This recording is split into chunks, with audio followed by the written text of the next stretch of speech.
Okay, good afternoon, everyone. I am Whitney Doyle, Director of Advocacy and Government Relations for the Amputee Coalition. I use she, her pronouns. I am a white cisgender female with brown hair just below my shoulders, light brown glasses, and I'm wearing a white top. Behind me is a virtual background of Limb Loss and Limb Difference Awareness Month. If I was not sitting behind a video screen, you would see that I wear a transfemoral prosthesis on my right leg, and my right arm ends above where an elbow would be. So this Limb Loss and Limb Difference Awareness Month, I am honored to welcome you to the Amputee Coalition's Airport Security Screening Public Forum. Today, we gather virtually via Zoom to engage in a crucial conversation about issues that affect many of us. Airport security screenings for individuals who have limb difference or limb loss. Before we dive into our discussion, I want to share some important accessibility tips for our Zoom webinar.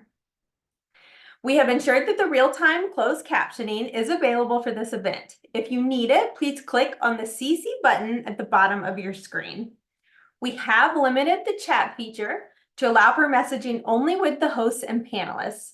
If you have questions or comments for the Amputee Coalition, type them in the Q&A box, and our team will address them during the forum.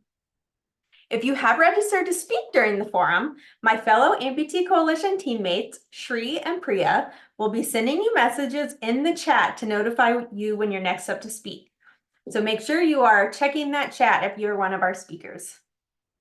All participants today in the public forum have been placed in attendee mode, which means you will not be able to unmute yourself or turn on your video unless you are given permission by Amputee Coalition staff. Speakers on today's public forum will be timed. If there is time left after our scheduled speakers are finished, we will open the floor to allow additional attendees to speak. If you would like to speak, if time is available, please message the hosts and panelists during today's call. I apologize in advance as we will not have time to hear from everyone. To make up for our time constraints, I ask that you please share your experience with airport security screenings on our community feedback form. A link to that form is going to be dropped in the chat now. Okay, now let's address why we are all here today. The Amputee Coalition Government Relations team cannot accurately represent the needs of the limb loss and limb difference community without engaging people who have limb loss or limb difference in our policy work. Today's public forum is an example of how our department works to engage our community to inform our efforts in achieving our world where our community thrives.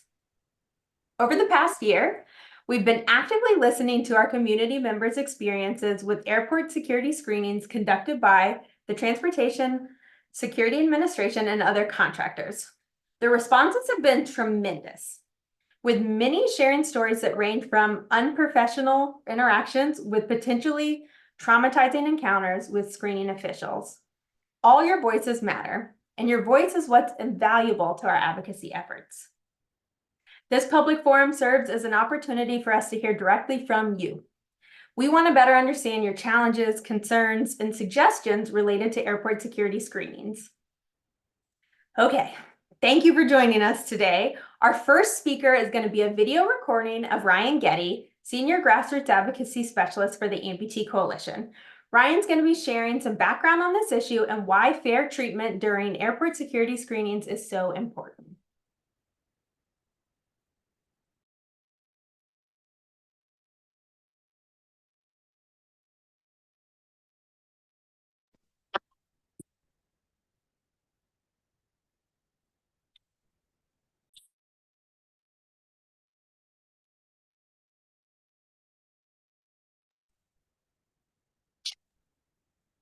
I don't believe there's audio on this video. Can you please restart it with audio?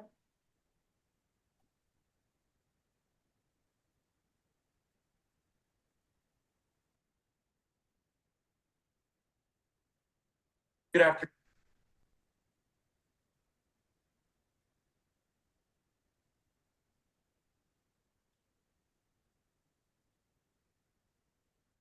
Good afternoon. My name is Ryan Getty, Senior Grassroots Advocacy Specialist for the Amputee Coalition. I'm sorry I couldn't be with you here live today, but I wanted to pre-record this section because I believe that what we're talking about today is an incredibly important issue for people with limb loss and limb difference. The Amputee Coalition has a long history of engagement and advocacy surrounding airport security and specifically how people with limb loss and limb difference are treated at airport security checkpoints. On our website, you can find pages explaining what your rights are as a person with limb loss and limb difference at the airport. And in fact, if you know where to look, you can find discussions on our website of the Amputee Coalition's engagement with the TSA dating back to 2012. The issue of ensuring fair treatment for people with limb loss and limb difference at the airport has been part of the work of this organization for more than a decade, and that work continues today. With our engagement with the TSA Disability and Multicultural Coalition and with community outreach events like this that allow us to hear directly from people with limb loss and limb difference. I think some people in my experience don't really understand why this issue is so important to people with limb loss and limb difference. After all, flying is something that most Americans do fairly infrequently, and security screening is only a small part of that already very infrequent process. In my opinion, and ultimately this is just my opinion, as someone who's been an amputee for 23 years, I think this remains an issue because it feels very bad to be differentiated from your fellow citizens and subject to capricious treatment by your government. We live in a country that's made so much progress. The Americans with Disabilities Act, even from a global perspective, remains an excellent piece of legislation in terms of securing disability rights. This is one area of American life that just has not caught up, and it pokes us like a thorn in the side. We see and sometimes hear the frustration of security officers who see us and see an imposition upon their time. We see the discrepancies between airports, and we wonder why we never seem to experience the same set of procedures twice. We wonder why we still get swabbed for explosives in the pre-check line, while able-bodied passengers are allowed to keep their shoes on with no additional screening. These are all minor but common occurrences, and when taken together with the much more egregious examples of negative interactions at security checkpoints that I'm sure will be discussed throughout this forum, they all contribute to a feeling of systematic disrespect. That's not how anyone wants to feel. That's not how people with limb loss and limb difference deserve to be treated. So that's the context. That's why we're here. We're here because the treatment of people with disabilities by the government is a disability rights issue. We're here because the treatment of one class of Americans differently than another class of Americans is a civil liberties issue. It's my sincere hope that throughout this forum and the conversations that will come from it, we can gain some clarity or perhaps even rectify some of the discrepancies we see on a day-to-day basis at security screening. I hope that we can devise some new ways to work together. But most of all, I hope this forum puts us on a path to having the best of both respect and security. I believe and I hope that that's what we all really want. Thank you again for being here, and thanks for listening.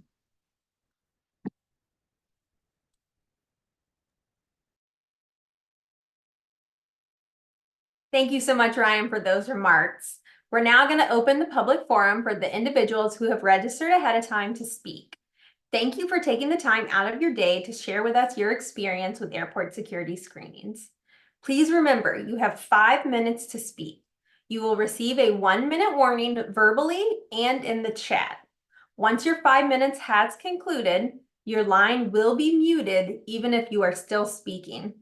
Let me apologize ahead of time if you are cut off. We want to hear from as many people as possible today and must respect the constraints of our time to do so.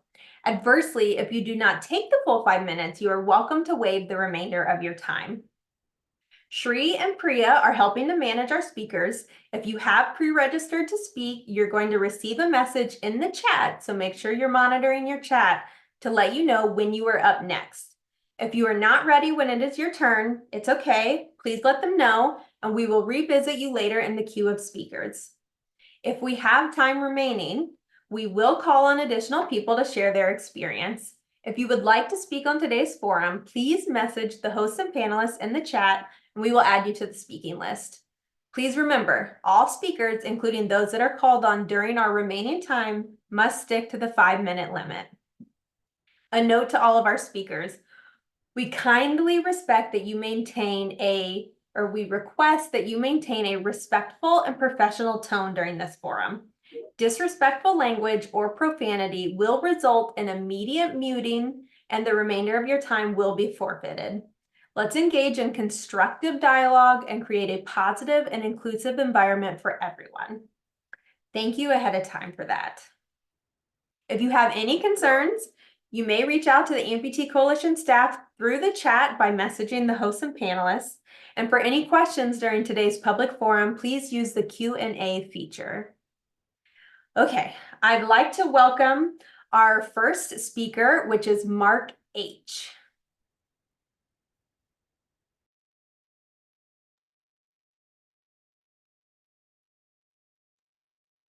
Mark, you are muted. Am I audible now? Yes. Okay. Thanks, Whitney, for doing this. I really appreciate it. It's almost refreshing to hear someone listening. So I've been a below the knee amputee for 37 years.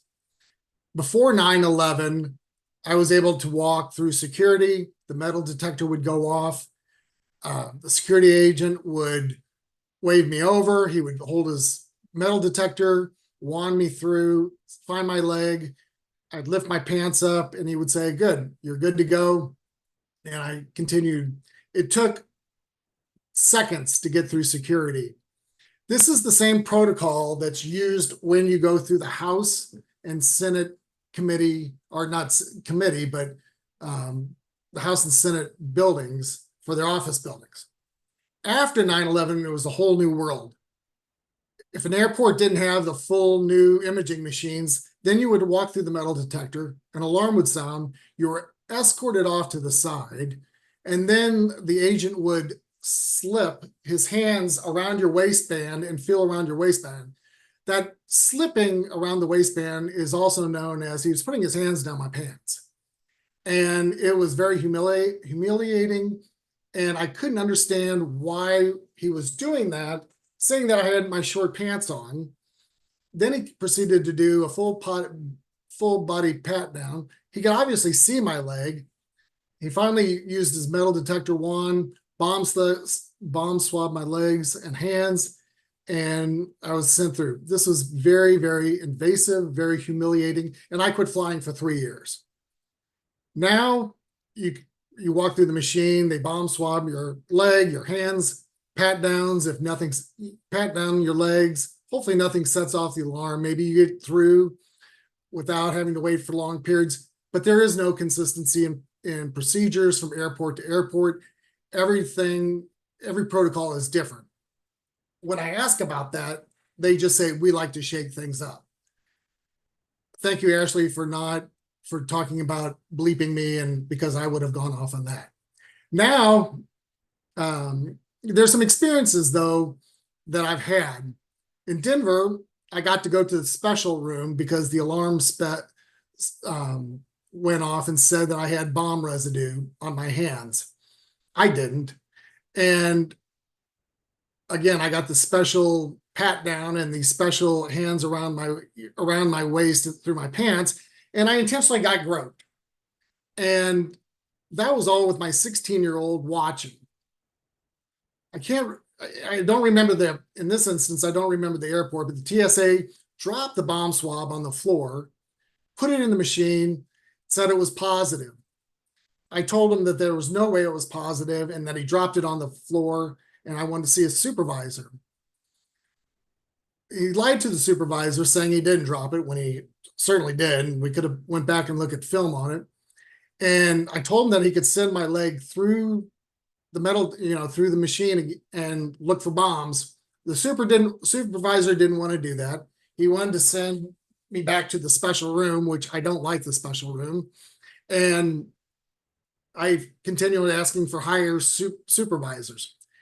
He finally sent my leg through the machine. There weren't any issues.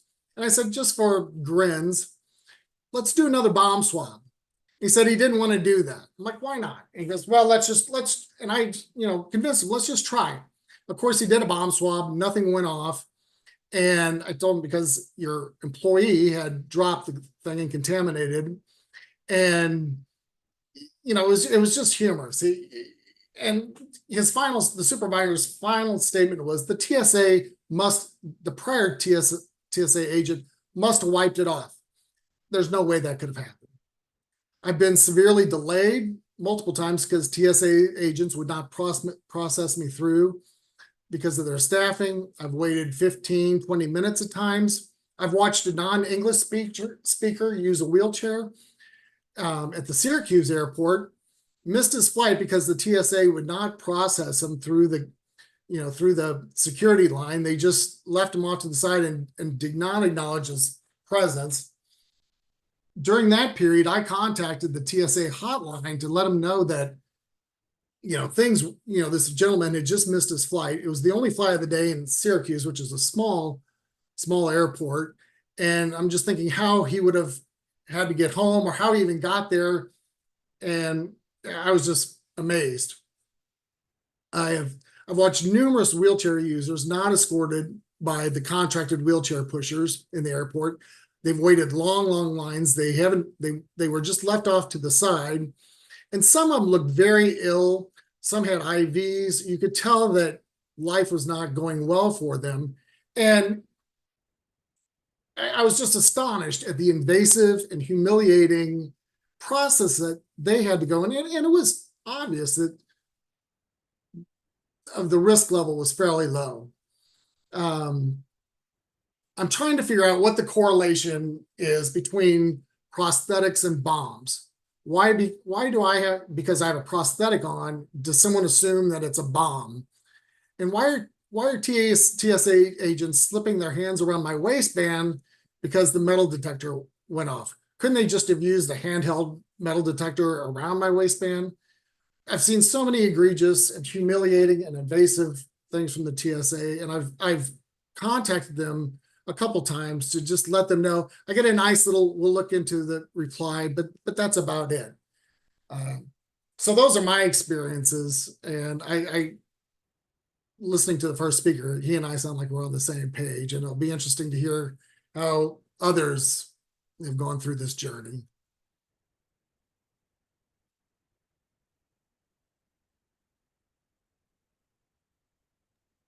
And I'm finished. Thank you, Mark. Next up, we have Aaron C.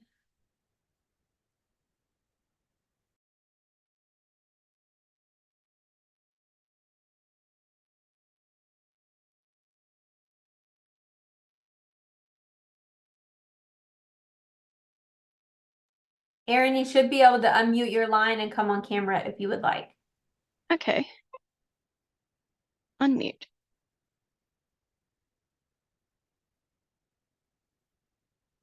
Okay, hi. I have traveled quite a bit in my years of being an amputee, both before 9/11 and after 9/11. Before 9/11, as a previous speaker said, it was pretty easy. You could go up to the gate and you could, you just had like the metal detector and they did like a physical check and then let you go. In the years past that, I've had a multitude of instances where it was much more invasive. The first time I traveled after 9/11, they actually were down on the floor squeezing my leg, which had a foam cover on it, and they were asking me a lot of weird questions. And I was a teenager at the time, so I didn't really know how to react to that. And I didn't have anyone to advocate for me while I was there, so I just kind of let them do it. But years have passed, and I think it improved a little bit, but still not at all to where it should be. I've had two experiences at the Orlando airport that have been pretty bad. The first one, I was trying to go through security and I use a lotion to put on my prosthesis, and they wouldn't let me take that as a medical item through, even though I declared it and said this is a medically necessary item because it's over the 3-ounce limit. They usually swab it or like test it or something and then let me go through with it. They were saying, well, you don't have a prescription for this. And I'm like, it says amputee lubricant on the bottle. Like, what else could it be? I need this for my prosthesis. At the time, I had a lot of anxiety, so I started crying.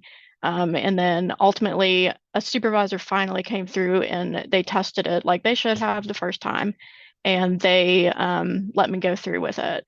The next time was a much worse incident. I was wearing shorts, like pretty short shorts, and I was going through TSA, and the person who was assigned to take care of me was having a very bad day, and I got through, and she did the swab of the leg, but didn't just do my leg. She went above my prosthesis, up in the crotch region, up on the hip. She picked up some of my leg lotion in the process and swabbed my hands, and I could like feel the moisture off of my lotion on there, and I'm like, uh-oh. They stuck it in the explosive checking machine, and it rang up as explosives. Um, which one person there said, okay, it's probably just your lotion. We just got to do another test. And then the other lady started going crazy on me. She started shouting. She's like, I don't have time for this. And she really made me feel lesser than and kind of like a criminal. They pulled me off to the side, and my husband, I started having a panic attack because they were being very rude and looking through my items, and they wouldn't let me sit down, and they would not let my husband come near me. I started hyperventilating, and he came to try to pat me on the back, and they yelled at him to get away from me. So that was a very bad incident, and honestly should have never happened. After that, a security guard saw me and told me to contact TSA directly, and I did. And luckily, through that, I was able to speak to somebody pretty high up at TSA, where she said they would retrain the people at Orlando Airport. And I'm like, okay, well, you really shouldn't have had this process to begin with. It really needs to be a much better process and a little more similar for when amputees travel. There's a lot of people who are afraid to travel because of the TSA issues. And I really think that like doing the metal detector, doing a visual check, like I don't even mind the pat down that much because it's just quick and easy. And but I do feel like anxiety every time that they do the explosive check because I'm always afraid now that it's going to ring off of my prosthetic lotion. So it's a very 1 minute warning, Erin. okay, thank you. It's a very demeaning process, and I really think that they should make some changes to make it a little better for individuals who are traveling who have prosthetic legs. Thank you. Thank you so much, Erin. Next up is Kat O.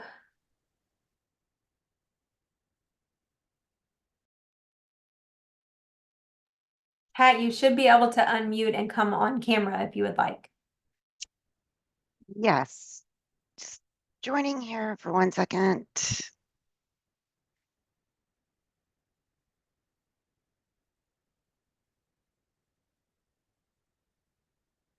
Hi, everyone. I am Kat Onderdonk. I am 54 years old, and I am a congenital upper extremity left arm amputee below the elbow. So it's from birth. I grew up as a military brat, so I've been flying my entire life, including, of course, before 9/11 and then after 9/11. I am also, I did have a job, my previous job, where I traveled every week. And I traveled every week, Monday through Friday, at least 2 flights a week, for about 15 years. So I've flown through many an airport in the United States, and internationally as well. And amazingly, where I experience the issues is in the United States only. I've never experienced the issues that I will describe here in an international airport. So it's only been through the United States.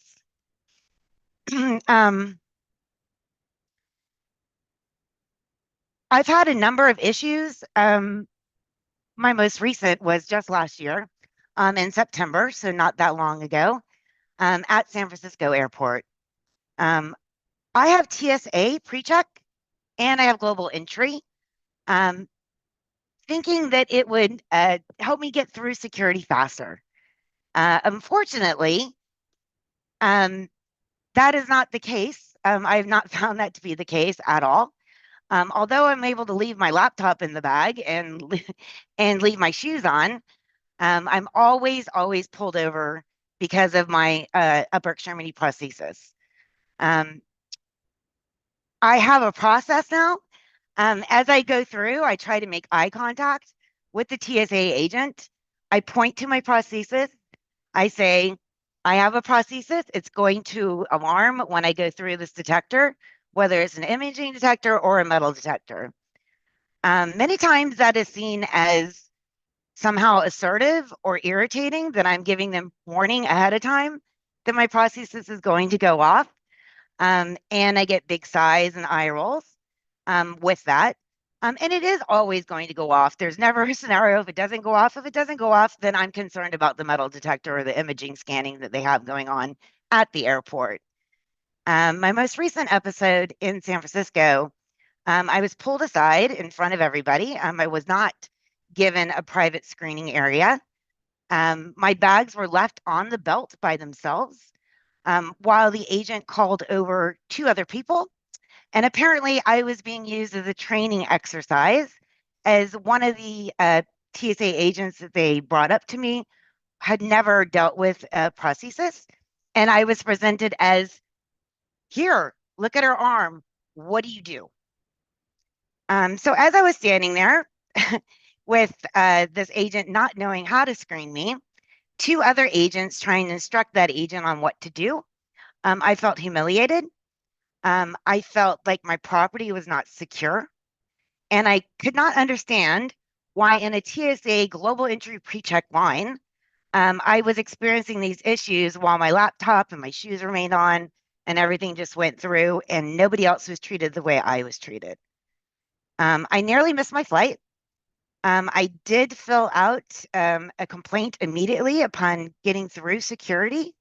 However, the response I received from TSA was that San Francisco is a contracted service that TSA does not run. I was given the information of the company that actually runs the TSA. 1 minute warning. Thank you. And however, despite repeated emails, I believe it's probably up to 15 at this time, they have not responded at all, other than the initial response saying they would look into the issue further. I've had worse experiences as well, but that is my most recent. And because it was just a few months ago, I thought it was a good example of what I'm currently seeing still happening in this world just a couple months ago. Thank you, Kat. Next up, we have Jeff C. Hello, can you hear me? Yes, we can.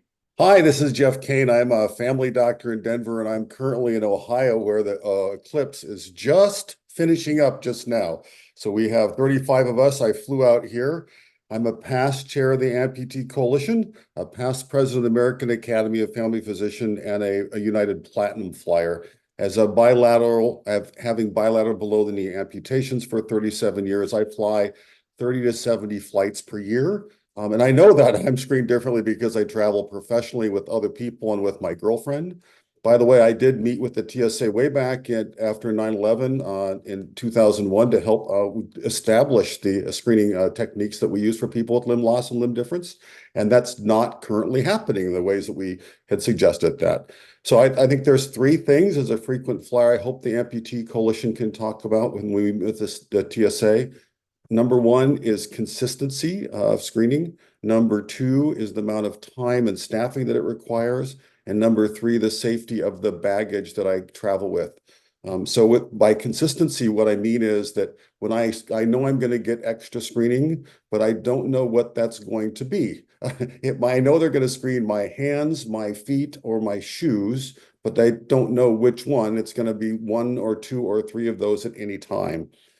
Secondly, let me tell you a little story about what that can mean, because the person that's screening me doesn't know the screening rules as well as I know the screening rules. When I was coming back from an international Association of Orthotics and Prosthetic meeting just this last month in Chicago, The person came as to screen me, and he said, I have to see, I was wearing long pants. I have to see your whole prosthesis from the top to the bottom. I said, I'm wearing pants. That's not the rule. You have to be able to screen the area that you can easily see if I raise my pant leg. He said I had no choice. I had to show him my whole prosthetic, or he could take me aside into a private room and do a full private screening. And I said, no, bring over your supervisor. And the supervisor came over and I told him that I was correct and the proper procedure, screened me correctly. And I said, oh, by the way, this is an international meeting, and there's going to be 100 people coming through this airport in Chicago in the next 48 hours that are going to have similar screening. It would be important to keep your screening people up to date with the proper screening techniques. Unfortunately, 24 and 48 hours later, I heard other amputees posting that they were given the same demand. If I know that that's my right, I would think that that's the only reason I got screened correctly. What about the person that doesn't know the correct screening? What about the person that doesn't have the confidence to know what the correct screening is and has to then remove their pants, that's uncalled for, or being taken care of in a private room, uncalled for. The second thing has to do with staffing and timing.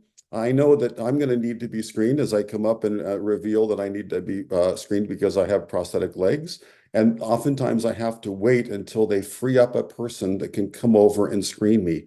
That may mean standing there waiting, and I don't know how long that's going to take. As they have to wait, they'll say, oh, we're sorry, we're understaffed. Their understaffing shouldn't be an imposition on the travel and my fear that I'm going to make my flight or not make my flight.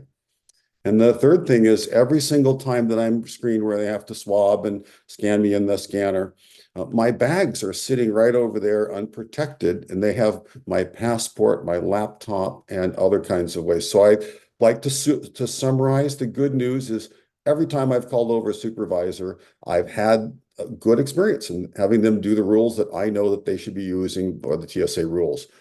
The bad news is that almost a third of the time, the person that's doing the screening doesn't know the correct screening materials, or there's not a person there to come by and see me. So I would ask the Amputee Coalition to talk about consistency of screening, staffing to make certain we can be done in a prompt way, and number 3, safely handling our baggage while we're being screened. Thank you, Amputee Coalition. Big fan. And I'm thanking you for talking to the TSA. Have a good day. Thank you for letting me talk. Thank you so much, Dr. Kane. Next up, we have Chris C.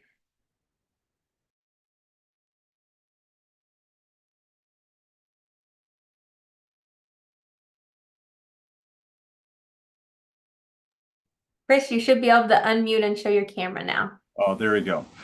Hello, my name is Chris Castile. I also, my family was in the military. My first flight when I was 6 months old. Have traveled extensively internationally and in the United States.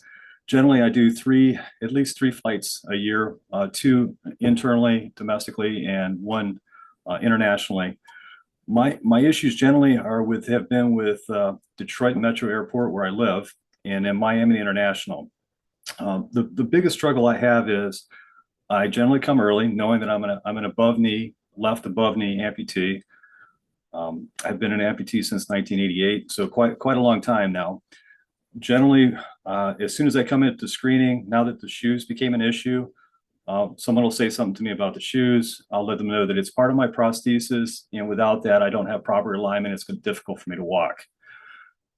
Generally, most people, as soon as I say something, they ignore me and just move on. The next one I have is, as I'm approaching the screening, whether it's going to be hand wand, if it's going to be the new digital screening methods, I also notify that individual that I am an above knee amputee. And generally, sometimes they look at you like they know what you're doing. Other times it's a blank stare, like whatever, and come on. And then as soon as I walk into generally the screening process, put my hands up, do the screen, immediately people start to freak out. It almost happens every time in those 2 airports. I come out, do the wands generally on the palms first, check for explosives. And then usually while I'm sitting there, they'll have me sit down, and then they'll have me extend my right leg so they can get to my shoe. And then they'll ask me to do it for my left leg. And I explain that I have a prosthesis again, and I can't do that. Point, they generally will ask me to lift up my pant leg, and I said, you should be able to reach my shoe, the top of my shoe, without having to lift my pants or remove my clothing. At that point, generally, the friction starts to begin. At that point, they say that they're going to have to take me to private screening, and I explained that no, you shouldn't have to do that. And then this last visit was super invasive. It became very confrontational. I tried to explain. I said, "Hey, I don't have a bomb on me. Literally, all I want to do is get to my flight." And they said, "Well, we're going to have to get the top of your prosthesis, and we have to get to your knee. So you're going to have to bring your pants up above your knee so we can see your knee and swab it. And then you're going to have to drop your trousers down to your knee so we can see your full prosthesis." And I explained, no, that is not the case. This last visit, I said, no. They said, well, if you don't want to get screened, you're going to have to leave and miss your flight. And I said, no, I want to get screened. I want to go through this process. However, I don't want this type of invasive screening method. Luckily, I generally travel with my wife now. So my luggage and all that was being monitored and taken care of. We've been doing this so long that, we've got it down to a science. This last time, I'm escorted now by two TSA agents to the room. Again, I was told that I needed to lift my pant leg up. I explained that I didn't have to. I asked for a supervisor. I was told that a supervisor was unavailable. And then from that point, they began a screening. I just said, let's get on with this. So I pulled my pant leg up. They swabbed my prosthetic knee. They swabbed my foot. And then they disappeared. And they came back. They left one TSA agent there. And at that point, I became a little bit more vocal. And I just said, I really don't feel right. Why am I being singled out to drop my trousers? This is wrong. 1 minute warning. And at that point, I had no choice. If I was either going to take the flight or drop my trousers, in which I did. At that point, my wife, I was threatened with the arrest if I didn't comply. I complied. I did that. A supervisor was called. They apologized for the inconvenience, but I was not able to do anything with that. This is the second time. I haven't filed a formal complaint this time, but I had previously. I do have some notes on that, but it really didn't get very far. I'm hoping to be part of the process if I can help as a prosthetist, an amputee, and a small practice owner to make the TSA right. Thank you. If there's any time left, please pass it along to somebody else. Thank you, Chris. Next up, we have Lance.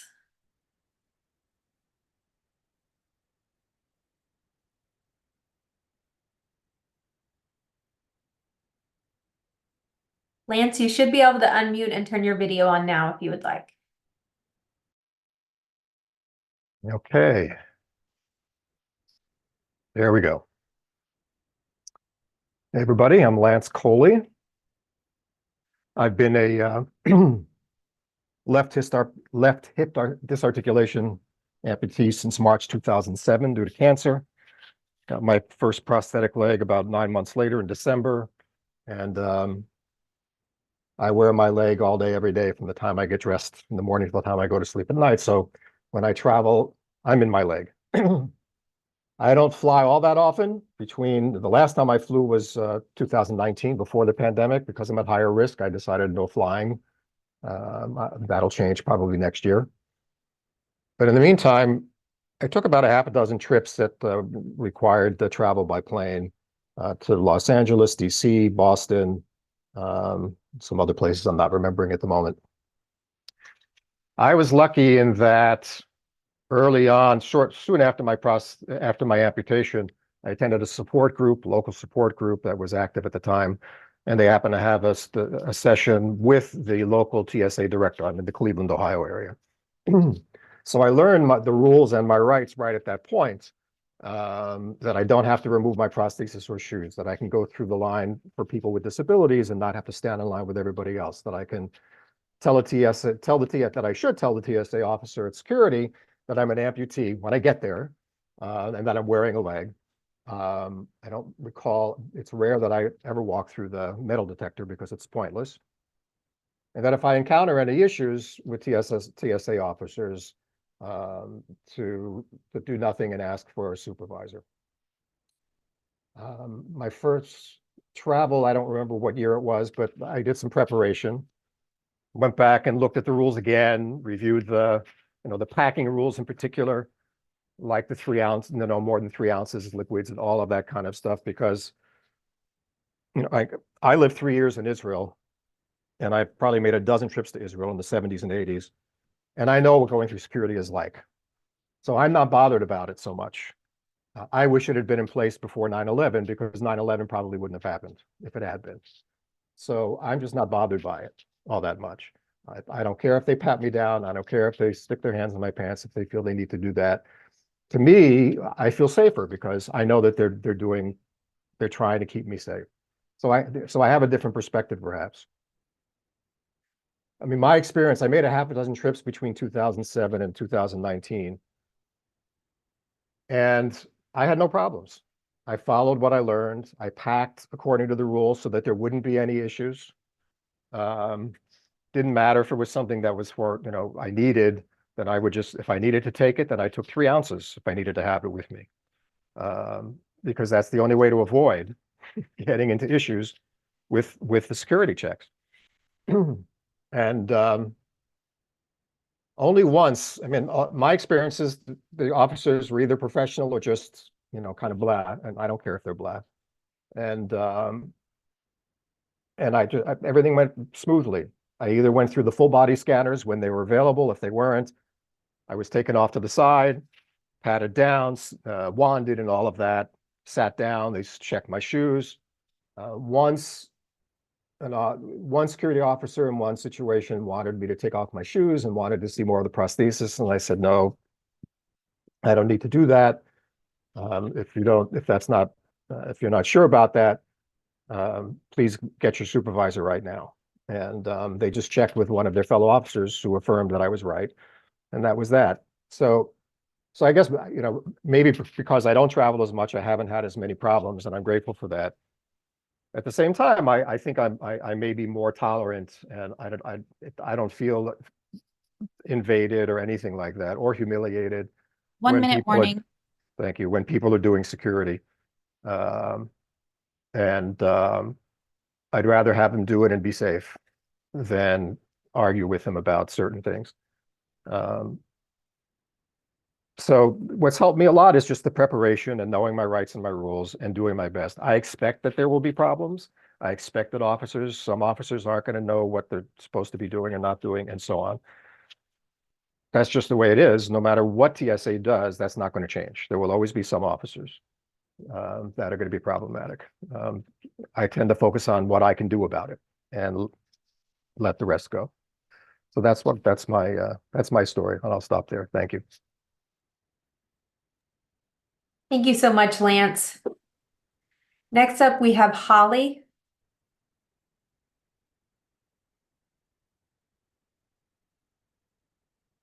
Holly, you should be able to speak and turn your video on if you'd like.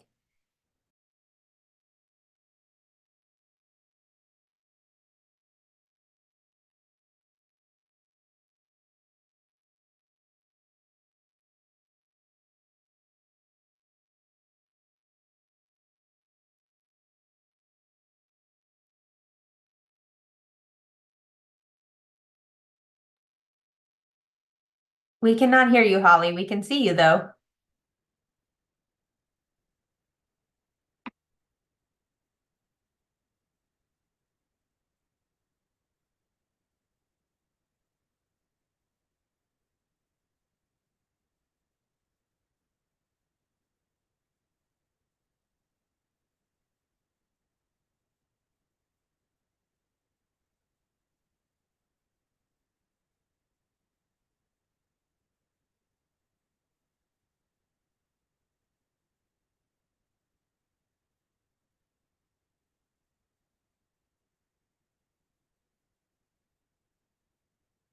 Are you able to speak now, Holly? It looks like your line is unmuted.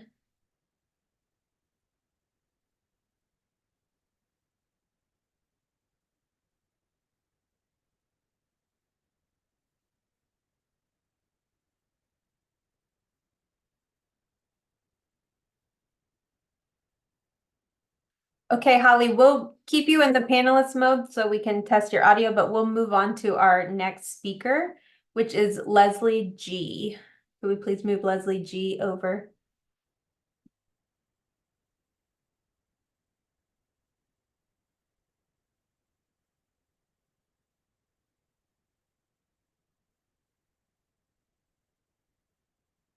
Hi, Leslie, you should be able to unmute and do your camera. Thank you. Hello, everyone, and I appreciate all of the work that's taken to put this panel together. First of all, I want to apologize for all the people that have had difficult experiences. I can't even imagine what it is to go through what you've gone through. I have to say that, like Dr. Key and I travel about 20 times a year for work. I'm usually gone a couple of weeks out of every month.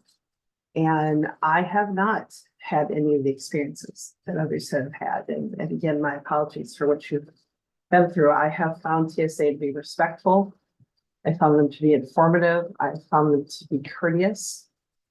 Using the wheelchair service in the airport has meant that my bags are not unattended. The person who is in charge of my wheelchair often goes to retrieve my items. They are incredibly helpful and useful. I didn't say it up front, but I am a bilateral below the knee amputee of 10 years. And with this, I will agree with Lance. I think it's, to me, a small price to pay for safety and recognizing that other individuals who have limbs are also wanted and swabbed when they alarm going through. And I do go through the x-ray. Conversations with TSA agents have been nothing but cordial. They ask questions about the prosthesis. I'm able to talk to them about the kind of work that I do. Perhaps my experiences are because of all the advocacy, and in fact, I know that they are. I know people who were at the forefront of making sure that we didn't have to remove prosthetics or shoes. And so I'm grateful to all the work that's gone forward on my behalf and on our behalf collectively. So again, my apologies to those who have had difficulties. And I wish that my experiences were yours, and I look forward to them being yours. Thank you so much for the time. Thank you, Leslie. Next up, we have Hugh.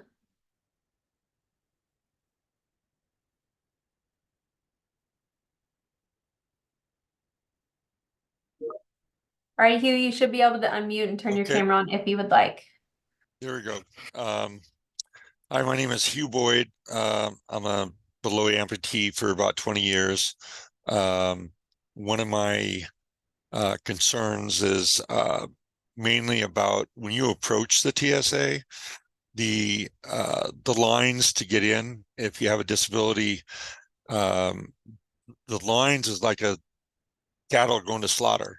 And you're going one way back and forth. Even if you let a TSA person know you have a disability, that's kind of one of my bigger concerns, the actual pat down screening process. I'd like to know if there's any way that we can improve your initial entry point to expedite someone with a disability to get screened. I've traveled quite a bit in my 20 years of being an amputee. I went to a national amputee conference in Minneapolis, and they actually had some of the screening technology there to help try to teach and learn how it's used at the airport, some of the x-ray screening machines. I know that Ronald Reagan Airport is a national TSA new technology screening their equipment, and I'm just wondering if the Amputee Coalition couldn't partner with them at that site and maybe have a course that's maybe videotaped and sent to the TSA agents on what to do, but also partnership with the new technology of getting people through. Maybe that's already been done. I haven't heard of that. I know that my personal experience is with the actual screening part of it. I normally get screened. I lift up my pant leg. One of my biggest concerns, though, is that when I do go through that x-ray machine, that I can't have my money and cards and stuff with me, so it gets sent down the line. I wish they could put something in the bins to identify this person's being screened. Do not touch it.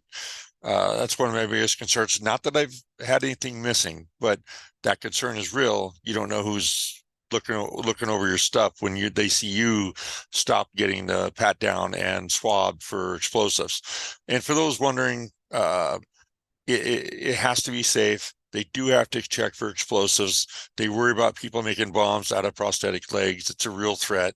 I'm fine with that. I understand that that's why they check us and swab us. I'd rather be safe and get to my, and everybody else on my plane safe by getting to my location where I'm going safely and on time. But I'm hoping someday that we could work on the initial checkpoints of getting through to the TSA screeners, because sometimes that line is just, and nobody seems to care if you have a disability or not. And that's my biggest gripe. I know the screeners have a tough job. It's not easy, but I'm hoping we could expedite from when you get to the initial line to getting to the screening point, because there's definitely a disconnect in that area. And I think that's pretty much that for me. And thank you for the opportunity to speak.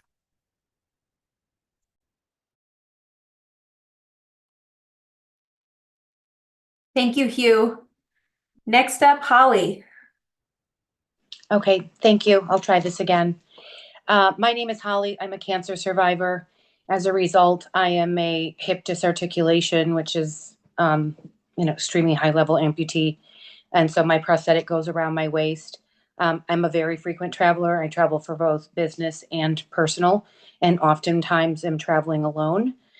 Like many of the previous speakers, what I've encountered is every TSA agent and airport does things differently. When I go, I always am very adamant that I need to go through what I call the puffer machine. I know they're going to send me that direction anyway. I'm always very upfront to say that I wear a prosthetic, that it goes up around my waist, and that I understand there's going to be a screening. And I do want to say, like, I am not opposed to there being screening and for folks to be safe. But I do think there's a way to meet in the middle and have it be a little bit more dignified. I just want to share a couple examples of things that have occurred to me personally. I was in O'Hare where I clearly alarmed, and one of the agents literally yelled, "I need a supervisor. This one wears a prosthetic." So of course, everyone within earshot turned around and stared at me, and to say I felt like an animal in a cattle call is an understatement. And when I said something to the supervisor, I suggested to that individual that they needed to do some sensitivity training with their staff and how inappropriate that was. I think someone else said this as well, but unfortunately, I have been forced not once, but twice to literally take my clothing off and take my pants down to my knees. One particular incident was at the Palm Springs airport where I had a choice to either comply with them or they were not going to let me through and I wasn't going to make it home. And I was very disturbed by that and was crying. And the agent said, "Well, I know how you feel." And I said, "How dare you say that to me? You're not the one here with your clothing off." I've had the police called on me on at least one occasion, which they claim was for my safety. But that's when I, questioned some of what they were doing because I do travel so much. I know what the rules are. In the Denver airport, I was accused of hiding something in my prosthetic because I wear a cosmetic cover over the leg. I also just barely made my flight because they held me back for so long. On two different occasions, I've been forced to do a private screening. I understand there's an option to be out in public and do a private, and I agree with that. I think folks should be given the choice. I personally don't like the private screening. It makes me feel more vulnerable going into a room with people I don't know where I don't know what's going to happen to me. I'm to the point now that when I go through security and I'm traveling alone, that I call someone ahead of time, whether my husband or a friend or a family member, just to let them know I'm about to go through, and that if they don't hear from me in a certain amount of time, to call because of the things that have happened to me. I mean, I know some other folks have said this too, but I just find, them digging around, it gets to be very invasive. I mean, where the women are literally in my private area with their hand. I don't know what they're looking for. Like, I've already alarmed, you've already swabbed me for the bomb residue. You're doing a full pat down. I just find the going into your waistband and having to pull your shirt up and all of this to be invasive. And I feel it's very awkward. I mean, to the point that when I do travel for work and I have coworkers, or when I'm with other folks who've never traveled with me before and they witness what I go through, people have said, I'm so sorry for what you have to do. It's embarrassing. 1 minute warning. Yeah, and I think that's all. I mean, I think it gives me a little bit level of anxiety when I go, because I never know what to expect. Like I said, I'm all for collaborating on what's going to keep everybody safe, but also doing it in a very dignified manner so that folks with amputees and different disabilities don't have to be put in such an awkward position. So thank you for the opportunity, and thank you all for what you're doing. I will give back the rest of my time. Thank you. Thank you, Holly. Next up, we have Beth.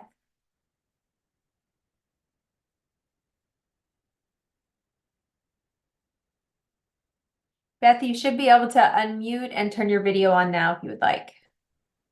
I'm not sure how to turn the video on, but I am muted, so you should be able to hear me. Yes, we can hear you. Okay, that's good enough. I have traveled quite a bit with being an amputee, and most of the time it's been okay. But there was one time when I don't know what happened, but when they were screening me, they said, "Oh, there's a problem," but I never knew what the problem was, and they took me back and screened me again and again and again. And I said, "What's the problem?" And nobody would answer for me, and I just about missed my flight. My other complaint about airlines is I am now a wheelchair person, and I have been on 3 flights with my wheelchair, and they have broken it every single time. One time was really dangerous. They broke off the brake, and I had to live for about a week with no brake on one side, and it was very precarious. They need to teach people in the airlines how to handle a wheelchair. I think what's happened is they pick up my wheelchair by the brake, and that breaks it. And I'm waiting now for another part from the last time I was on a plane. And so they need to teach people that our chairs are breakable. They're made of metal, but they break. Anyhow, and the screening that one time was terrible. I thought I'd never get through. Anyhow, thank you for the work you're doing. I appreciate it, and it'll make all of our lives better. Thank you.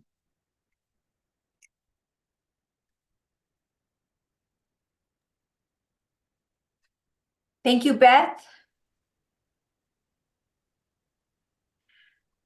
Okay, that concludes our pre-registered speakers for today. So if you have signed up to speak on today's public forum, as we have time remaining, we're doing great on time actually, we will move on to our speakers who've requested to speak today, which this is a reminder, you are welcome to message us, host and panelists in the chat to sign up to speak.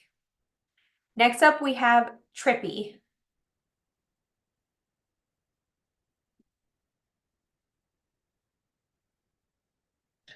Okay.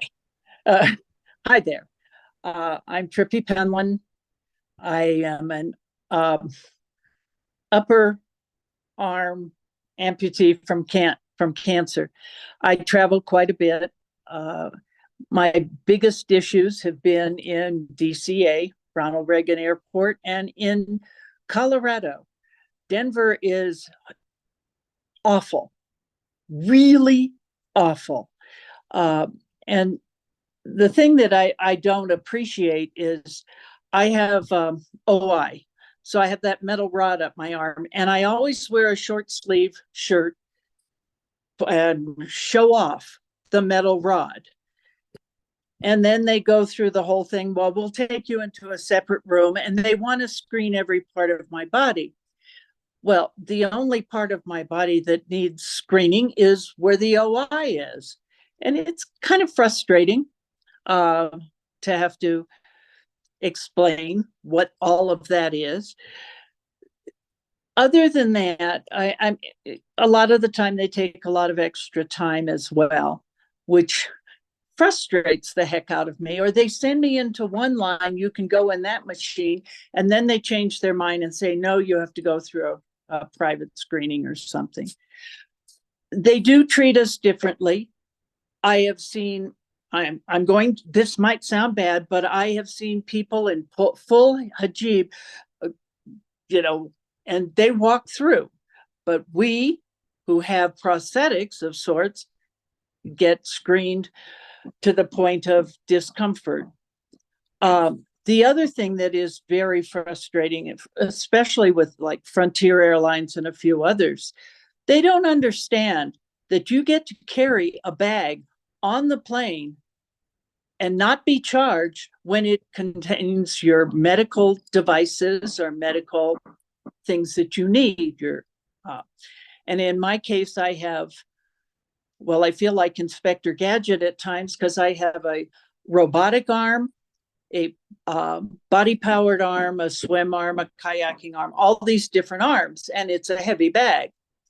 When I carry all of this stuff, I rarely wear the device on the flight because twice I went through screening and they made me take off my robotic arm, which I thought was kind of out of line. But these are the type of things I think that we really need to make the airlines aware that we can carry a bag on and not be penalized and made to pay for that bag when it is our medical device, the same as your wheelchairs or anything else that you need. That's the type of thing that I'm frustrated with. And I thank you very much for letting me speak. By the way, I'm 78 and they made me take my shoes off, which is crazy because you're not supposed to have to take your shoes off. Anyway, that's all I have to say. Thank you very much for letting me speak.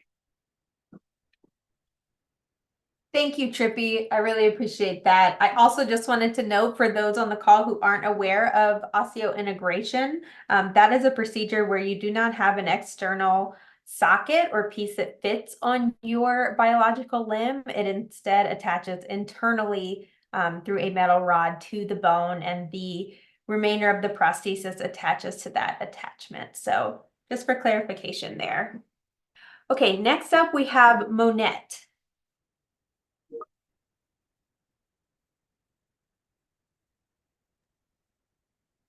Hey, Monette, I'm requesting you to be a panelist so that way we can have you unmuted and if you'd want to be on camera.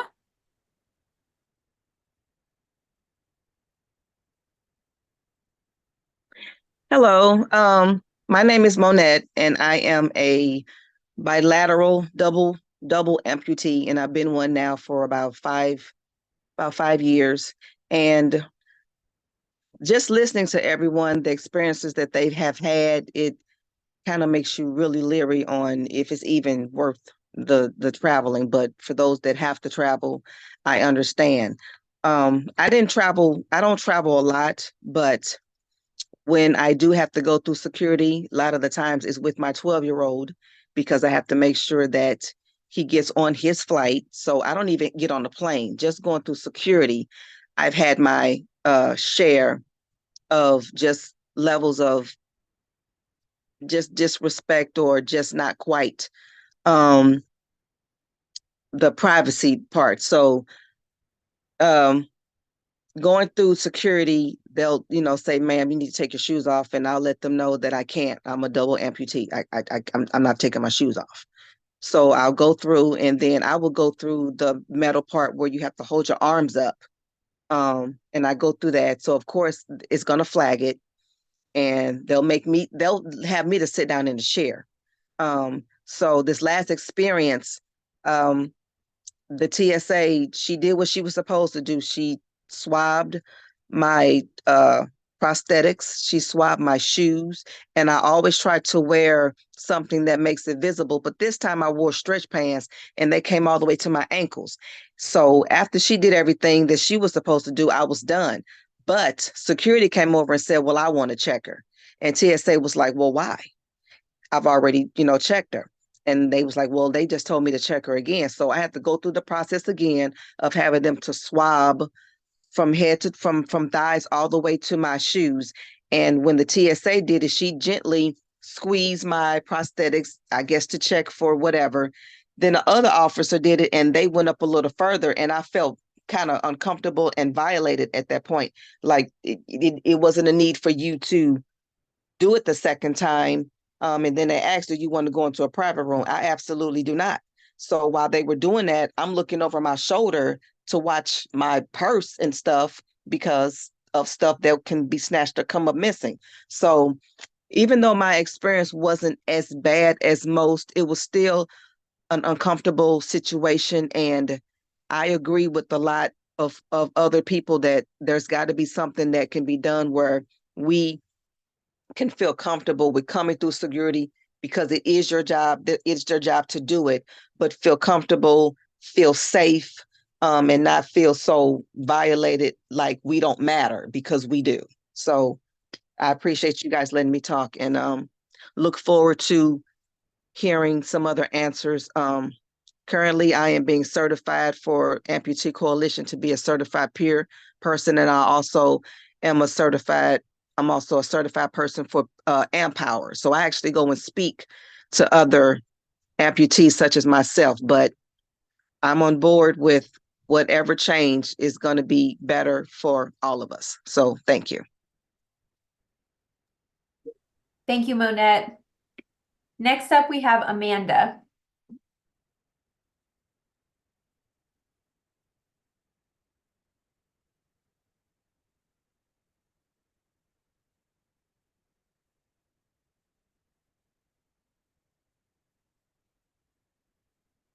Amanda, you should be able to unmute and turn your camera on now if you'd like.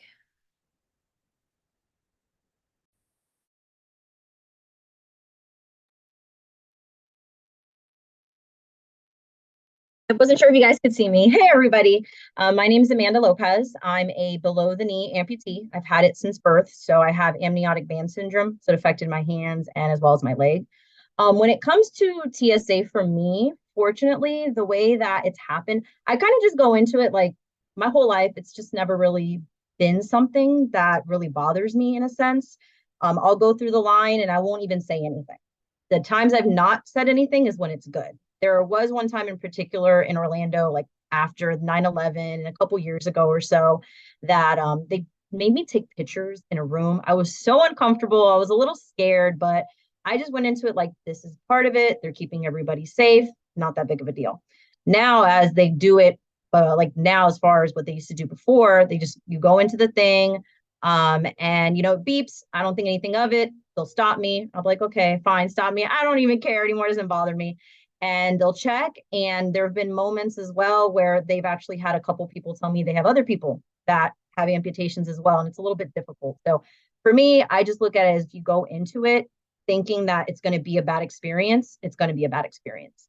So if you just walk into it like it's not that big of a deal, 9 times out of 10, it won't be that big of a deal. So that's my goal for everybody. And I'm sorry, everyone has different experiences, but we always have to think of it as a positive light, even if it's kind of negative, but it's keeping people safe and keeping yourself safe. And that's what I would say. So again, thank you everybody for your time and allowing me to speak. I'm really excited. Thank you. Thank you, Amanda.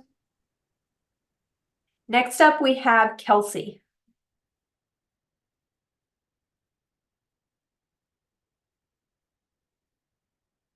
Kelsey, you should be able to unmute, and if you'd like, turn your video on. Hi, everybody. My name is Kelsey Bell. I live in Colorado. I've been an amputee, right below the knee amputee for the majority of my life. What I'll say about my experiences that I never know what to expect when traveling through an airport. In January of this year, I traveled to Denver from my rural part of Colorado.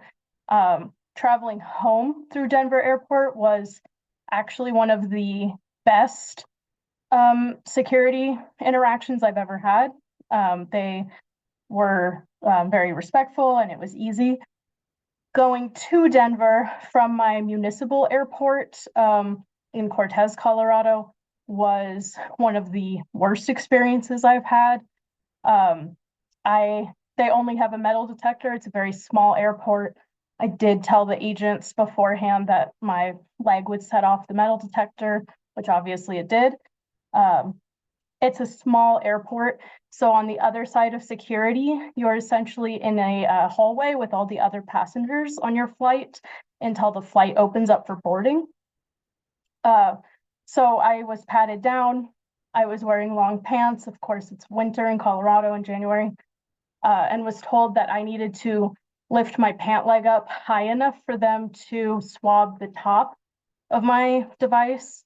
I wear a suspension sleeve, so the top of my device is the mid thigh, and obviously my pants weren't going to roll up that far.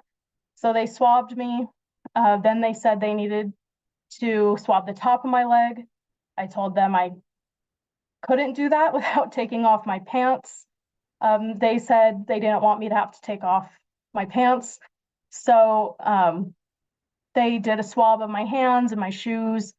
That came back positive. So they told me it came back positive. What then proceeded to happen was they had me sit in a chair, and they unpacked all of my carry-on luggage and my backpack, unpacked all of my belongings in front of the other passengers, and swabbed everything in my luggage in front of everybody, all on a table. At that point, the flight opened up for boarding, and I still wasn't done being screened. So while everybody else was getting ready to board the plane, I was still sitting there. After they finished swabbing everything, they shoved everything back in my luggage in a way that it wouldn't even close. So as all the other passengers were getting on the flight, I was standing there having to repack my stuff so I could zip my luggage back. That's an experience that was very recent. A few years ago, I had an experience where I was told that I had to remove my pants traveling through the Durango airport in Colorado. They wouldn't let me get on my flight otherwise. They only had one female TSA agent working. So I was taken into a room with the one female TSA agent and then her male supervisor. Had to remove my pants, sit there with like a paper bib over my lap while they swabbed the top of my prosthetic. I was traveling by myself that day, and it was a situation like others have talked about where it felt like if I didn't go in the private room and remove my pants, I wasn't going to be getting on my flight. So these are experiences I've had in the last couple of years. I can also say, having been an amputee my whole life, I've had experiences as a kid that were incredibly traumatizing. I've had experiences traveling with my family as a minor where I was pulled aside. Warning, Kelsey. Thank you. Where I was pulled aside and had to do a lot of additional screening, which as a child is terrifying. As an adult, it's not really any less terrifying. When you're being surrounded by TSA agents and being told you have to remove your pants and have your luggage unpacked and searched. So I hope that there's more advocacy that can be done around this so that these experiences aren't so traumatizing and are also more consistent. Thank you. Thank you, Kelsey. Next up, we have Sheila.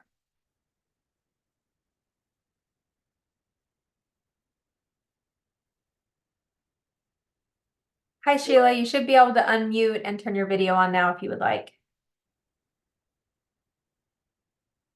Am I there? Can you speak again? Yes. Can y'all see me? I don't believe that we can hear you. Can you hear me now? It's very faint.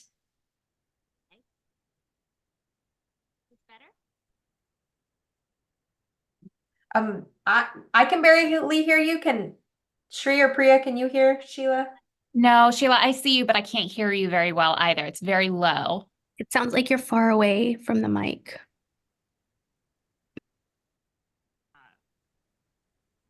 I'm not really sure how to increase the microphone. There we go. That's better. Are we better? Okay, great. Thank you for allowing me the opportunity to speak this afternoon. And I really appreciate all the input that's come before. And I echo and understand most of your experiences. One of the things that I wanted to talk about this afternoon is my experiences as a female in a wheelchair versus my fiance's experiences in a wheelchair and the differences that we have as those going through TSA. My frustration has been, as a female in a wheelchair going through TSA, it takes me significantly longer to go through TSA than it does my fiance as a male in a wheelchair. There are very few female agents, as I've been told, that can pat me down. And so I live in Atlanta, the world's busiest airport, I believe still, and I allow myself 3 hours to get through the airport. And sometimes that's not even enough. I run precariously close to my flights. And my fiance has always said, well, it only takes me 35 minutes to get through security. Why does it take you longer? And the answer I consistently get through TSA is, well, you need a female pat down. And the most frustrating experiences I had was coming back from my fiance's mother's funeral in LAX when I got through where my bags went through the screening, but I was still held at the gate to get a pat down for an hour. And I needed to use the restroom, and I explained that to the people holding me, from where I could see my bags. I could do nothing about them. And as people have explained, you're concerned about your valuables. Plus, I have other medical conditions. So not only are my wound care supplies there, but I have painkillers in my bags, and I'm supposed to be in control of those substances at all times.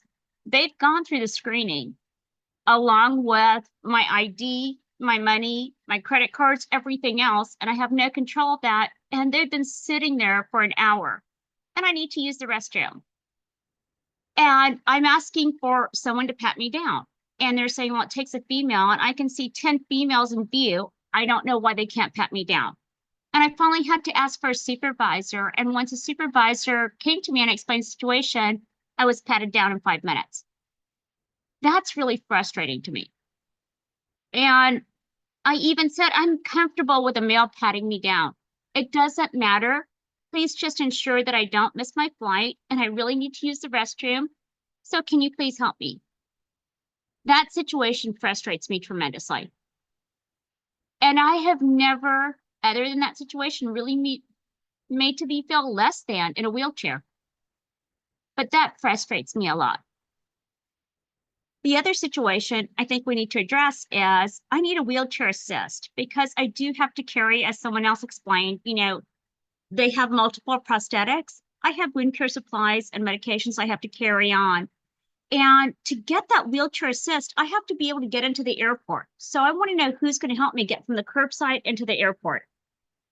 Who does that for me exactly? That's my frustration beyond TSA. But with TSA, if you're a female and you need a pat down, it takes significantly longer to get through that process than it does a male. And I appreciate they're resource constrained. I understand that. But if I'm willing for a male to pat me down, why is that not okay? And what would be my ultimate, maybe as a phase 3 or phase 4, is there a way for me to sit down in a body scanner so that my wheelchair can be scanned separately from my body? That would be nice. That would be less intrusive. So thank you for giving me the opportunity to speak. I appreciate what you're doing for us. Please keep up the good work. Thanks for your time. Thank you, Sheila. Next up, we have Deborah S. Hi, Deborah. You should be able to unmute and turn your camera on if you'd like. Yes, I can unmute. Okay. Yeah, I was flying back and forth from Tampa, Florida to Louisville, Kentucky. And it's been a long time ago. My mom died 11 years ago. And I would go back and forth to see her. And the flight left at 6 o'clock in the morning, so there's no one around. And I would say to the people, you know, if the thing didn't go off, I would say, you know, you really need to check it. It needs to go off.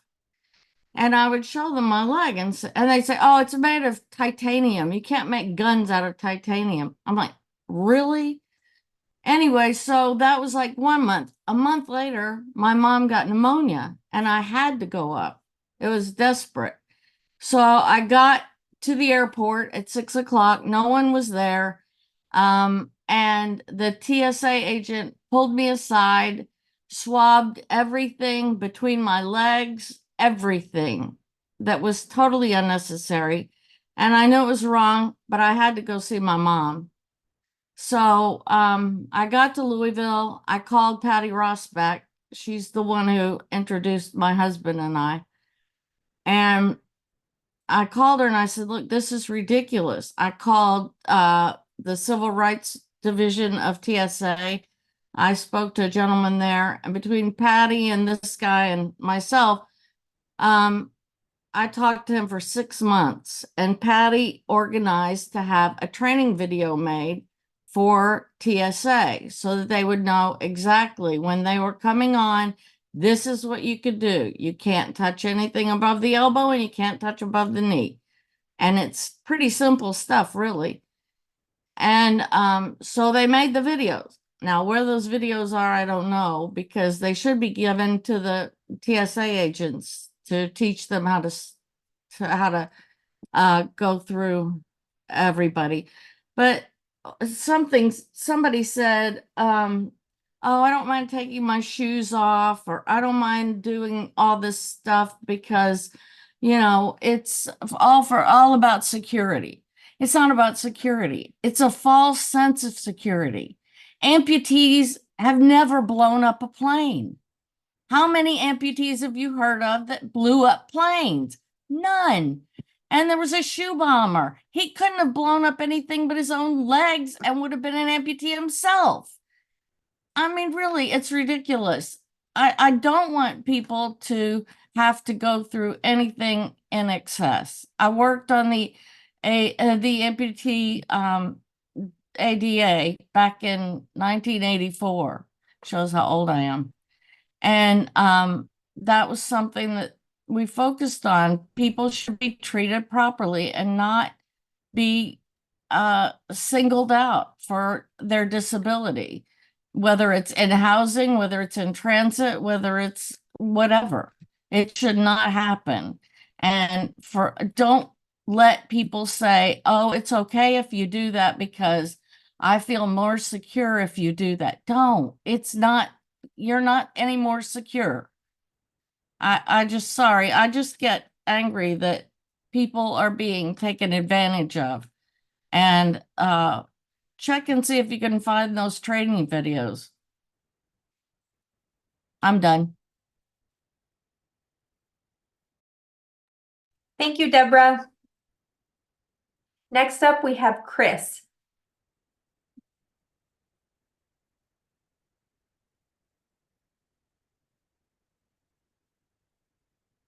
Chris, you should be able to unmute and turn your camera on now if you'd like.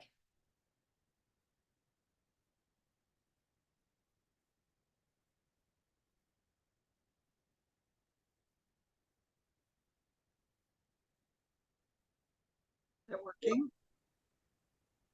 Can you try that again? There's nothing to, oh, here we go. Okay. Hi, my name is Chris, and I've been an amputee for 41 years, above knee. And I travel probably 1 to 4 times a year on average. And I would say, you know, for the most part, my experience has been positive. There was one experience that stands out, and I cannot remember which airport it was at, but the TSA agent proceeded to touch me in my groin area unnecessarily.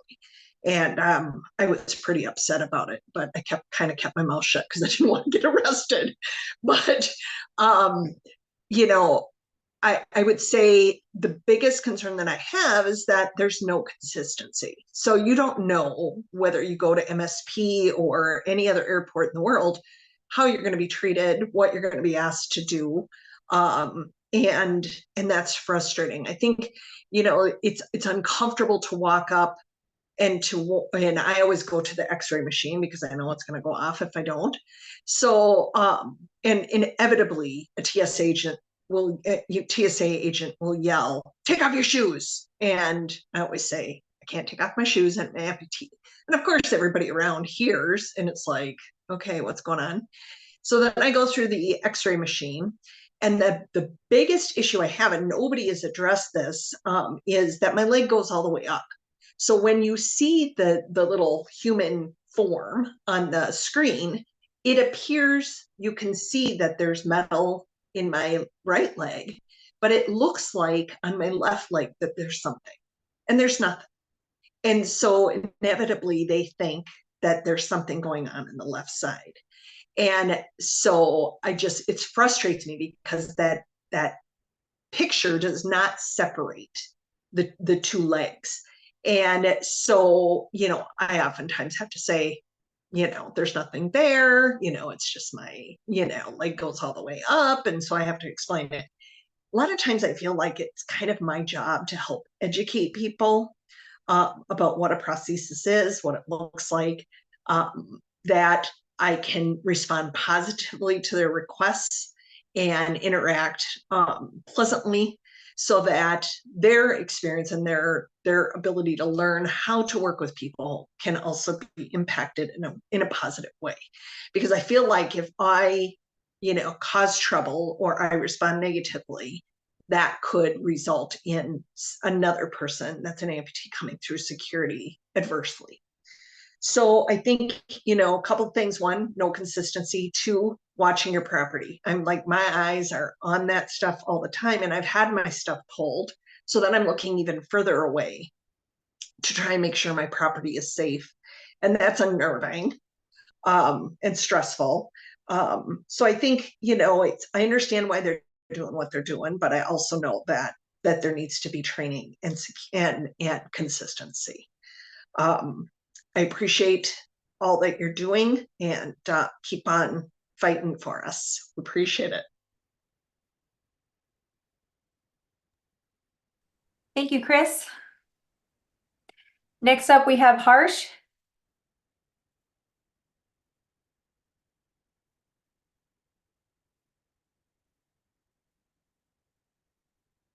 Okay, you should be able to unmute and turn your camera on now if you'd like.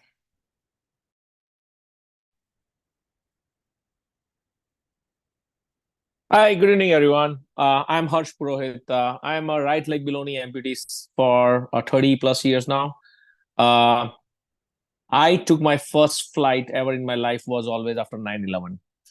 So I never had a smooth flight. And I mean to say without screening. Most of the time, as you heard, don't had bad experience. But I came to the country working in the IT consulting, and I had number of times had to travel on business, where just because of this additional screening for amputees, a lot of time I had been in the position where I had to disclose what has been the issue with someone else traveling with me on business. Most of the time, the other colleagues, clients, and that's not something you always would like to do, depending on what setup you are in. The second thing, even if you're traveling with the family, it's not something you would like to do in front of everyone, disclosing, because you are not sure where you are traveling and what if one of those people in this world nowadays going to follow and harass advertently to you seeing traveling with family with the kids. Now they are grown up, so probably they can help me, but that's another thing which I have never liked. which should have been in, there has to be some other setup. Finally, being US citizen now, I thought TSA would be the easy escape for me, not probably have to go through any of the screening anymore. But after hearing all of you, and I already heard that beforehand, there is no point of getting the TSA pre-check. The only other thing which has ever helped me, just to share with everyone else, is some of the busy airports like Seattle, they have introduced other sort of, please bear with my camera. I just realized it's has some problem. But other than TSA pre-check, there are other things which can at least help you to move ahead in the preferred check-in, to give you that additional time to go through the screening, because you know that you are going to go through it. Also heard about the concern on not allowing the baggage which have to be there with you, because I always prefer to travel with my spare prosthesis, because it happened to me locally while commuting, that I broke on my prosthesis while taking the steps up, and I was stranded until my wife came and helped me. Luckily, I was not far from my house. But then onwards, I always keep up spare prosthesis, right? And that always need additional baggage, and that has to be allowed, irrespective of whether it's Frontier, Spirit, whoever, whatever the low or economy carrier they are. It's none of our problem. It's a regulation, and I recently traveled twice carrying the bigger baggage, even though it is a single luggage allowed, but they cannot question you on the dimension. So I would like to share all these experiences, and looking forward that it might be easier for all of us, and would like to help in any ways. If they are short of staff, how they can probably involve some of us who might be available to help them on the part-time basis to get through this security screening quicker, faster. Probably we would be more or better trained than any one of these TSA dummies who might have issues in terms of not following the consistency. So I urge that if we can come forward, and we can also look for those opportunities. And I would like to thank again this panel and everyone who is helping us to make this process better for all of us. And I understand this is for the safety of all of us, but as we heard, none of us are there to harm anyone. There has to be other ways to screen those people who can be there to harm others. So thank you very much for giving me this opportunity, and bear with my camera.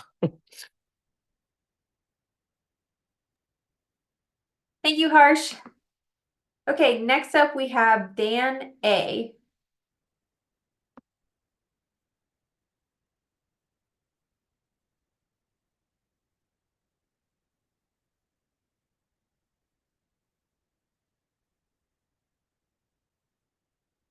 Okay, Dan, you should be able to unmute and turn your camera on if you'd like.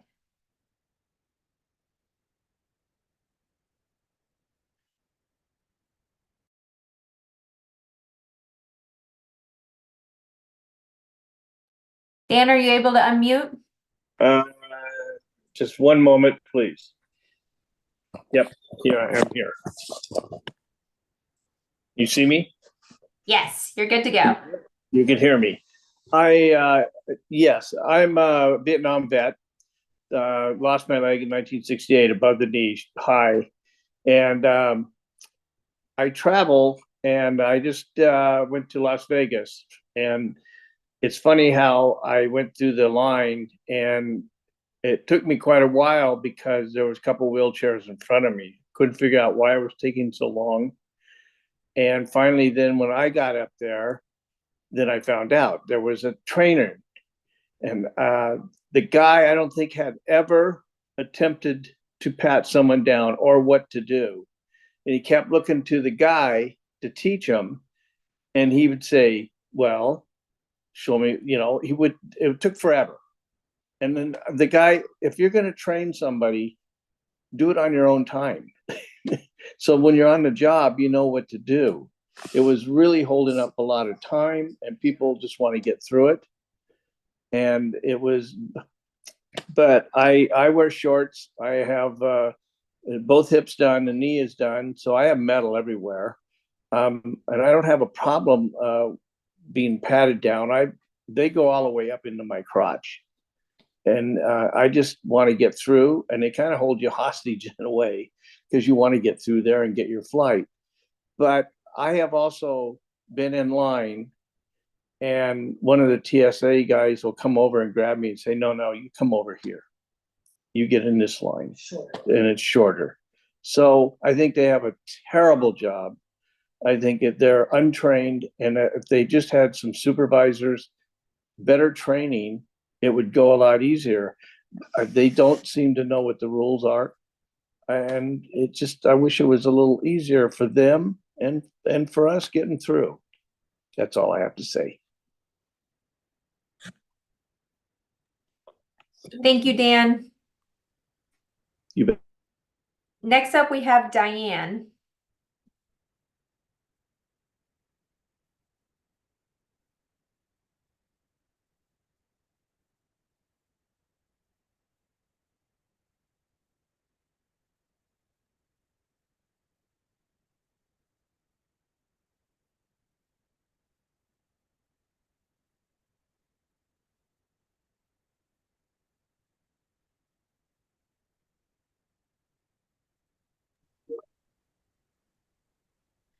Hi, Diane. If you can hear us, you need to accept to be able to speak.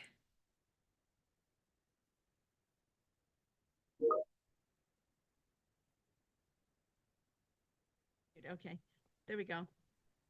Can you hear me? Hi, Diane. Yes, we can hear you. Okay, I was like, I'm the only one that can't figure this out. We travel a lot. I live in Colorado, and I'm 71, and I'm a right below knee amputee, and we travel a lot. And I also travel. I take an extra suitcase because I like to take my water leg with me, and that fits in large carry-on. And I also have my CPAP and all that in there too. And they don't usually give me too much trouble. I wear long pants generally, but I wear stretchy pants so that they can lift up above my knees so that they can check my prosthesis, and they usually do swab them. And I don't really ever get stuck, other than one time the alarm did go off and I could never figure out what it was. And it was something on my backpack. And all I could figure out was maybe the rubbing alcohol that I used to put my prosthesis on. But sometimes they want me to take off my shoes, and I say, no, I don't have to. And I've never had them stop me and say, yes, you absolutely have to. But I go on through. What I have had them do is to unpack my stuff. And I travel with a power wheelchair, and I used to carry just a little package of the tools with me. And one time they took those tools out and they measured every single thing in there, because apparently there's some rule that it can't be anything over 7 inches or something. And it has screwdriver in there in case you have a problem with the wheelchair. And they were going to take it away from me. And I was like, no, it did barely go underneath the requirements. But anyway, also, my main thing when I've been traveling is with my wheelchair. They have damaged probably 4 wheelchairs that they have either slit the rubber on the back of the chair, or they have broken the little wheels off the back. One time they actually broke the entire front metal part off of the wheelchair. And I mean, it may be little, it may be big. And one time, when they broke the whole wheel off, I noticed it obviously because it wouldn't work at all. And I was going on a cruise, and they did get me a power chair, a power scooter to use while I was on the cruise, because I think they're required to do all of that. That worked out. But my main point is, when you're traveling with a wheelchair, a power wheelchair, or whatever, make sure you have it like folded up and as secure as you can. And you have to take off the battery. And I take off my little strap it together. Yeah, strap it together. And I take everything off of it that I can possibly take off, and I carry it into the plane with me, and then give it to them there at the gate. But it's inconvenient, but I haven't had any trouble with them not letting me go through with any of that. You can't leave anything in the baskets or anything in the back of the wheelchair. You have to remove everything and send it through security along with the cushion that's on the chair. And then I take the cushion off and I carry it into the airplane with me too. So, I mean, nobody's really mentioned traveling with wheelchairs, but that's been my experience with it. And they followed up really, really well, but you have to let them know right away if you have any damage. You can't go back a few days later and say, you damaged my wheelchair. So that's about all I wanted to say. Mechanical chairs too. Yeah, my husband's prompting me here. So I don't know if that helped anybody, but oh yes, somebody also took my chair at the gate one time. Just when I had a mechanical one, they took my chair off because they thought it was one of the airport ones. So make sure you have them well identified as being your own private chair. Okay, thanks. Thank you, Diane. Next up, we have Paula.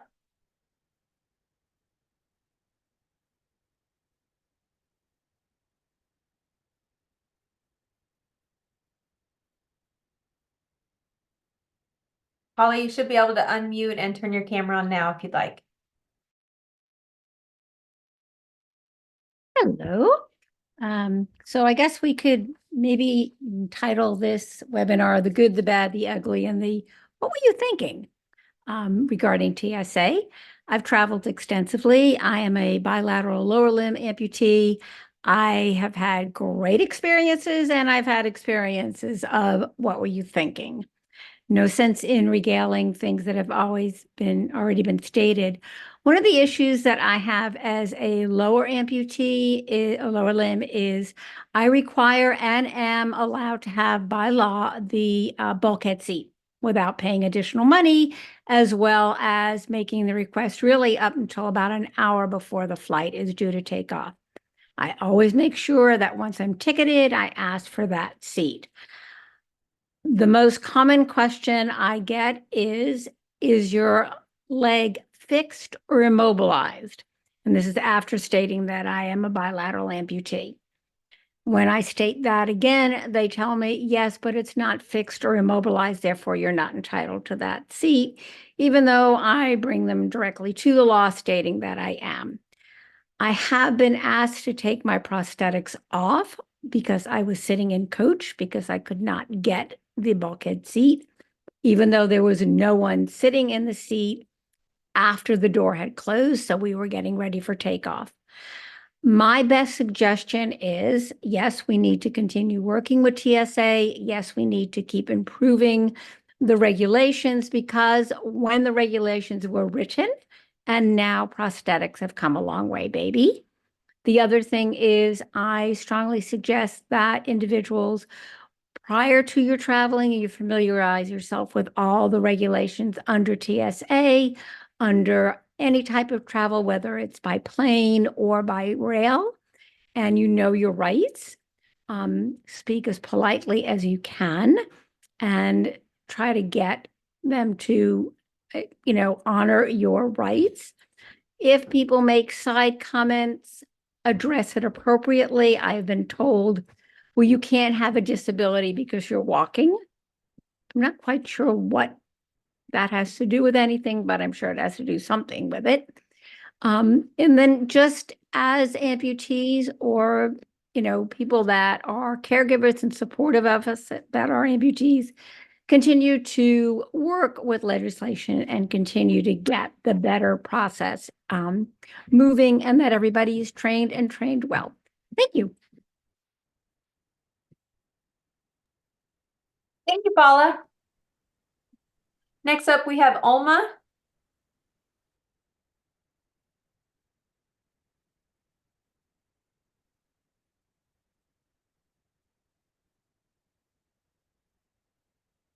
All right, Alma, you should be able to unmute and turn your video on if you would like. Here we go. Hello.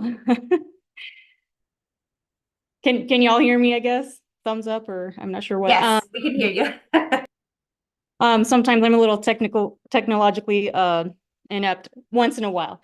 Hi, my name is Alma. I actually do not have limb loss or limb difference, but I do have a disability because I have arthritis of my ankle, end-stage arthritis, due to an accident that I had when I was 16. And so I've had, I'm now 42. Shh.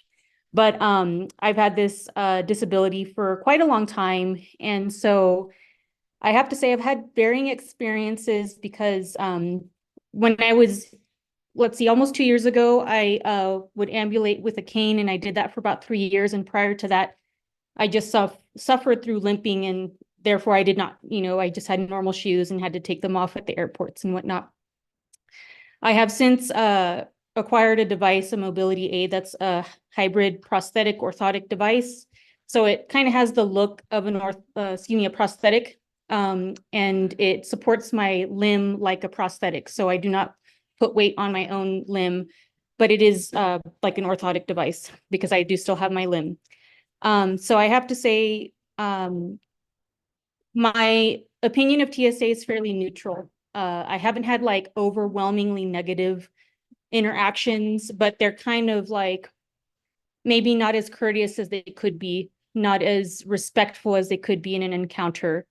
And I would agree with previous sentiments that there is no consistency in the sense of their training, their protocols and procedures. A lot of TSA agents aren't even aware of what their policies are.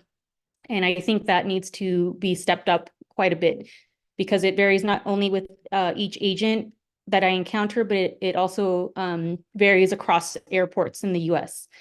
So I don't want to address too much that because there's a lot of experiences already explained, but I would like to address international travel, if I may, because I think that TSA could learn something from that experience. And that is that I traveled to Rome last year, and I was with my family and wearing my mobility aid. And so flying out of Rome to come back to the States, I did let the lady know at the check-in counter that I had my mobility aid because it was fairly new to me and I hadn't yet traveled internationally with it. And so she immediately was like, oh, you should have told me this, from the beginning when we started the check-in process at the ticket counter. And so she escorted me to the gate in the Fiumicino airport. And there were two very lovely agents there that allowed me to go through the airport security gate, like the screening gate. And then they sat me down and, with a lot of courtesy, a lot of dignity, said, I'm sorry, ma'am, we have to take off your brace to put it through the scanner. But they accommodated me for it. They sat me down. They were very gentle in all their manners, and very apologetic. Well, they felt bad for having to make me take it off. So I wanted to use that example as a way to demonstrate to TSA that they could treat people with that level of dignity and respect and compassion that we deserve, because we are human like everyone else, but we have a little extra care that we need tended to us because of our devices. It might take us a little longer to maneuver through the security screenings. And I have to also address that the body scanners at the TSA airports, I always have to get an additional screening after the body scanner. So I almost feel like that's unnecessary. And I feel like that could be just a step that's skipped because we're going to have to deal with additional screening anyway. So it's just kind of like a waste of my time.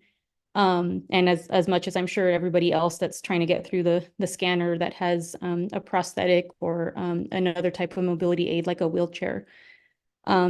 So I guess I just wanted to just say that.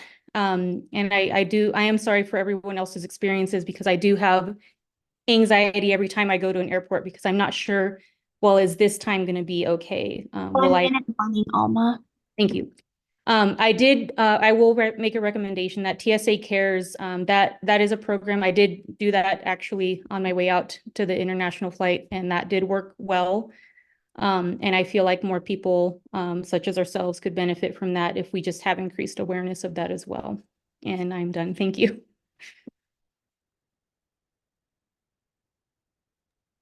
Thank you, Alma. Our next speaker is Rob B.